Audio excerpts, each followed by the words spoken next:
Olá, amigos e amigas do canal Monoteísmo Racionalista. Espero sinceramente que tudo esteja bem com vocês. Pessoal, é o seguinte, hoje nós estamos aqui para fazer mais um react sobre uma fala do pastor César Cavalcante no último debate, cujo link nós vamos deixar aqui na descrição deste nosso vídeo. Ali, o distinto pastor diz o seguinte, preste bem atenção. A Bíblia diz no Novo Testamento que em nenhum outro há salvação, porque debaixo do céu nenhum outro nome é dado entre os homens, pelo qual importa que sejamos salvos. Como o centro do judaísmo era o sacrifício, o sangue, porque sem o sangue não há expiação. Por exemplo, vocês têm 10 regras principais e 603 que gravitam em torno dela.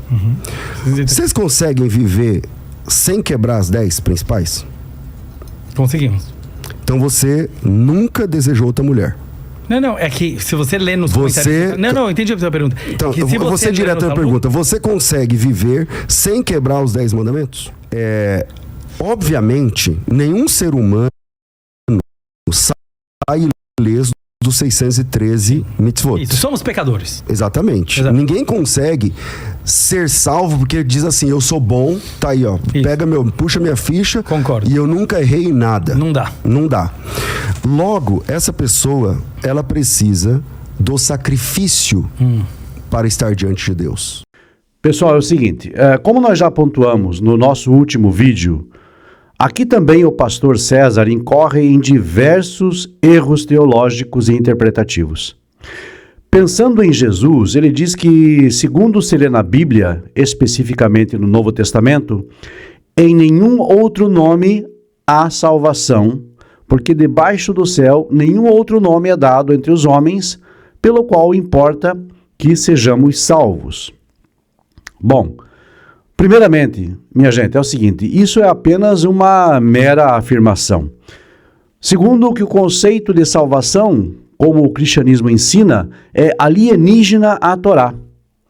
Terceiro, que a Torá ou os profetas não apontam Jesus como nada, como coisa alguma daquilo que o cristianismo pretende. E como sabemos disso? Porque a ideia de salvação nas escrituras hebraicas nada tem a ver com a noção teológica de salvação dos pecados, ou de salvação como a ideia de não estar sujeito ao inferno ou coisa do tipo. Como já dissemos anteriormente, e melhor, como já provamos, salvação, como mencionada nas escrituras judaicas, a Torá e os profetas, diz respeito quase que tão somente ao livramento da nação de Israel das mãos dos seus inimigos políticos. Exatamente a situação que estamos vivendo hoje, por exemplo, com Israel e as suas guerras contra o terror e os estados terroristas. Quando esta ideia passa para o indivíduo, dá-se praticamente o mesmo. A salvação diz respeito apenas ao livramento desejado dos inimigos e antagonistas que almejam a destruição do seu desafeto. Em momento algum encontramos no texto bíblico a ideia de que algum dia Deus enviaria alguém que fosse um ser semidivino para morrer por nós e assim por diante, e desta forma nos livrar de nossos pecados ou transgressões. Até porque a Escritura sempre entendeu que isso é um trabalho individual. A reparação é possível, assim como o ajuste diante da justiça divina, sem a intervenção deste ou daquele, nem mesmo do Messias verdadeiro ainda por vir, e muito menos de Jesus, né, minha gente? Não fosse assim, só teríamos gente aceita por Deus, justificada por Ele, apenas depois do surgimento de Jesus no cenário. Mas não, isso não é e nunca foi assim. Gerações de gente piedosa, justa e devotada podem ser observadas no texto da Torá e dos profetas. E como eles desmentem isso? Desde Noé, o único a ser chamado de Ish Tzadik, Tamim, homem justo e íntegro, em todo o período pré-patriarcal, Gênesis 6:9, passando por Abraão, chamado de Ohavi, amigo de Deus, em Isaías 41:8, chegando a Jó, chamado de Tam Veiachar, íntegro e reto, temente a Deus, Jó capítulo 1, verso 1. Não vamos nos exceder nos exemplos, mas há outros tantos.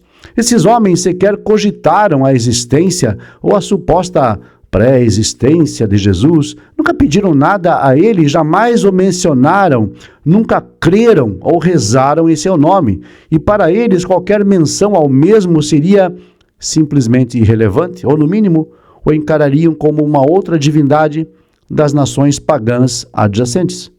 Mas certamente eles não o cogitariam como seu Deus, ou como alguma manifestação dele, pois isso jamais passou pela mente daqueles homens devotos. Um Deus encarnado ou um Deus em forma humana. Neste quesito, até os magos e bruxos do Império Babilônico eram melhores do que o cristianismo, pois eles não entendiam que alguma divindade pudesse habitar com a carne, como lemos em Daniel 2, verso 11. Como lemos ali, porque o assunto que o rei requer é difícil, e ninguém há que o possa declarar diante do rei, senão os deuses, cuja morada não é com a carne. Seria relevante que os pastores e líderes cristãos aprendessem, mesmo com os magos babilônicos, apesar de toda a confusão que eles faziam, repetindo e escrevendo no quadro negro várias vezes: a divindade não habita com a carne, ou seja, não tem e nem mantém corpo físico, não vive entre nós como um de nós. Acredito que todos os pastores da cristandade deveriam comprar um quadro e escrever 1000 vezes essas frases para que finalmente possam aprender. O segundo erro cometido pelo pastor César nesta fala é que sem sangue não há expiação. As escrituras hebraicas, o Tanakh, mais uma vez, desmontam essa falácia cristã. No texto, por exemplo, nós encontramos várias formas de expiação. Número 1, expiação por oferta de alimentos, Levítico 5, 11 a 13. 2, expiação por incenso, Números 16, 46. 3, expiação por dinheiro, por prata, Êxodo 30, 11 a 16. 4, expiação pelo ouro, em Números 31, 50. 5, expiação pela oração ou intercessão, Êxodo 32, 30 a 32, Deuteronômio 9, 16 a 27. 6, expiação pela oração como louvor, Oséias 14, verso 2. 7, expiação por atos de justiça, Deuteronômio 33, 19, Provérbios 21, 3, Salmos 51, 14, 17, 1 Samuel 15, 22, Oséias 6, 6, Miqueias 6, 6 a 8, Salmos 40, verso 6. Está bom para vocês? Outro erro catastrófico cometido pelo pastor César ocorre quando ele fala sobre os chamados 10 mandamentos. Em dado momento da sua fala, ele diz aos rabinos, abre aspas, vocês conseguem viver sem quebrar as 10 principais, ou seja, os 10 mandamentos? Fecha aspas. Uma pergunta assim eu julgo ser um despropósito.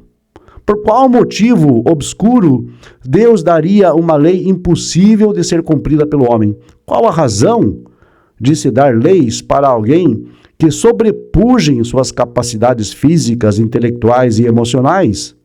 Não faria sentido algum? E por que dizemos isso? Simples, porque as Escrituras o dizem. Os mandamentos que Deus ordenou na Torá nunca foram classificados como difíceis e menos ainda impossíveis de serem cumpridos.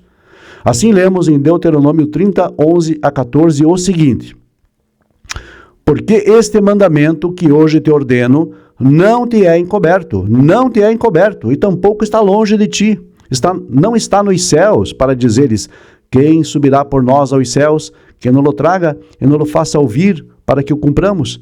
Nem tampouco está além do mar, para dizeres, quem passará por nós além do mar, para que não o traga e não o faça ouvir, para que cumpramos? Porque esta palavra, segue o texto, está muito perto de ti, na tua boca e no teu coração, para a cumprires. Pessoal, que dúvida poderia restar depois dessas passagens tão nítidas e espetacularmente claras? Um Deus lógico só daria a seres limitados leis que eles pudessem cumprir, que estivessem dentro do seu âmbito de limitação e finitude, é claro. Deus, ele, conhecendo a nossa natureza fraca e debilitada, não poderia agir diferente. E claro, a existência de pessoas como Abraão, que de fato cumpriram as leis de Deus e as suas demandas, prova que a ideia cristã de que os mandamentos são impossíveis de serem guardados não passa de um grande engano, uma distorção da realidade, uma mentira. Eu tenho que usar essa palavra. Não há outra palavra no dicionário para descrever isso. É mentira.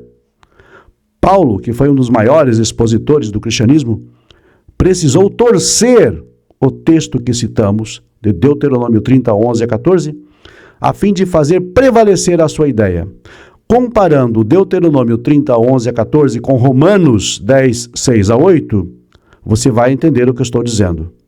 Tentando inserir Jesus nesse contexto, ele finalmente violenta a passagem final de Deuteronômio 30, 14, que diz: porque esta palavra está muito perto de ti, na tua boca e no teu coração, para a cumprires. Note, a palavra, esta lei, está muito perto, na sua boca, no seu coração, para a cumprires. Ao citar esta passagem em Romanos 10, 8, Paulo diz o seguinte: mas que diz? A palavra está junto de ti, na tua boca e no teu coração. Esta é a palavra da fé que pregamos? Notem, Paulo omite a expressão para cumprires. Ele omite deliberadamente esta parte do texto, para cumprires. E insere o seguinte: esta é a palavra da fé que pregamos. Percebeu a manipulação? Percebeu a mentira e o engano e o erro aqui? Pois é assim que eles conseguem se manter, gente. Enganando, distorcendo, mentindo. Não que os mandamentos de Deus, como emanados da lei divina, são difíceis ou impossíveis de se cumprir. É que o cristianismo, para fazer com que Jesus represente algo que tenha relevância, precisa de táticas escusas como essa, a fim de fazer você pensar que, de fato, os mandamentos são inviáveis. E, com isso, sorrateiramente introduzir a falsa noção de que Jesus foi o único que cumpriu perfeitamente e agora, então, você deverá depositar fé nele. Em sua conclusão, Paulo diz: esta é a palavra da fé que pregamos. Paulo pregava Jesus, e é isso que ele está aqui introduzindo de forma sutil, enganando a sua audiência e seus seguidores. Em vez de apresentar o texto da Torá tal como ele é, reafirmando que as leis de Deus são praticáveis e viáveis, ele parte para o lado contrário e ardilosamente diz que aquilo que a Torá está falando é aquilo que ele estaria pregando. Se você não viu nada de errado nesta afirmação cristã elaborada por Paulo e repetida pelos pastores, contrariando a Torá, ou você deve prestar mais atenção ao que lê, ou então você simplesmente deseja continuar alimentando o sistema. Este mesmo que escraviza a todos com mentiras, a todos os corações e mentes há séculos. Muito obrigado por assistir até agora, até o final, e também por compartilhar o nosso conteúdo. Até a próxima. Caríssimos amigos e amigas deste canal, chegamos ao final de mais um vídeo. E eu espero sinceramente que ele sirva de ajuda a todos no caminho do monoteísmo e da evolução de cada um de vocês. Agradeço aos inscritos deste canal, sempre ressaltando a importância de você curtir e compartilhar nosso conteúdo. Também gostaria de agradecer aos membros desse canal e convidar você a conhecer os benefícios de se associar ao monoteísmo racionalista. Clique em ser membro logo abaixo do player, conheça os benefícios e assine um dos 3 níveis disponíveis: Talmidim, alunos, Bonim, construtores e Haverim, amigos. A sua participação é apreciada e muito importante para o futuro do nosso canal. Caso deseje, também poderá contribuir com qualquer valor pelo código PIX que aparece aqui ao lado. Muito obrigado a todos vocês.